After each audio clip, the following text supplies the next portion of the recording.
දවසේ අලුත් වෙන පුවත් දැනගන්න අපේ channel එක subscribe කරලා තියාගන්න.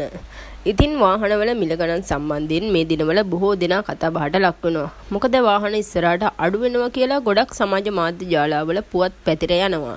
ඉතින් ඇත්තටම මේ ගැන සත්‍ය කුමක්ද? මාලිමා ආණ්ඩුව නව රජය පත්වීමත් සමග වාහන ලංකාවට ගෙන්වීම ආරම්භ කළා. ඉතින් එම වාහන අධික බදු බර නිසා ඉතමත් ඉහළ අගයකට තමයි අලෙවි වුණේ. ඉතින් පාරිභෝගිකයින්ට මෙය දැනෙන වෙනසක් වුණා. ඉතින් හැමෝම බලන් සිටියේ අතේ තියෙන මුදලට සරිලන වාහනයක් ගන්න.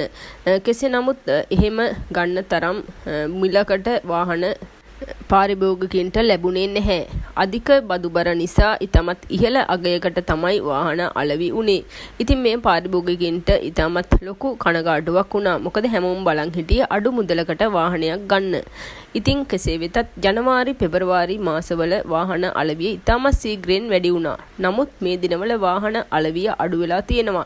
එම අඩුවීමත් සමග ඉදිරියේදී වාහනවල මිල ගණන් අඩුවන බව තමයි දැනට අපට දැනගන්නට ලැබී තිබෙන්නේ. ඒ වගේම වාහන ආනයනකරුවන්ගේ සංගමය පවසන්නේ වාහන අලෙවි වීම මේ දිනවල ඉතාමත් අඩු බවයි. කෙසේ නමුත් මාස 3ක් ඒ කියන්නේ දින 90ක් ඇතුළත වාහන ලංකාවට ගෙනහැල්ලා රෙජිස්ටර් කරන්න අවශ්‍යයි. ඉතින් එම හේතුව නිසා ඉදිරියේදී වාහන මිලදී ගැනීමේ ප්‍රවණතාවය අඩුවීමත් සමග මෙම වාහන අඩුවන බව තමයි වාහන අලෙවිකරුවන්ගේ සංගමය ප්‍රකාශ කරන්නේ.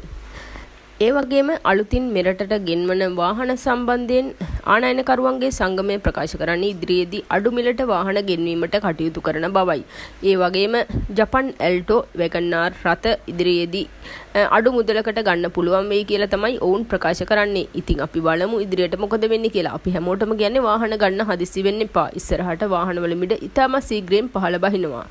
ඉතින් හැමෝටම අඩු මුදලකට වාහනයක් ගන්න ඉස්සරහට පුළුවන් වෙයි.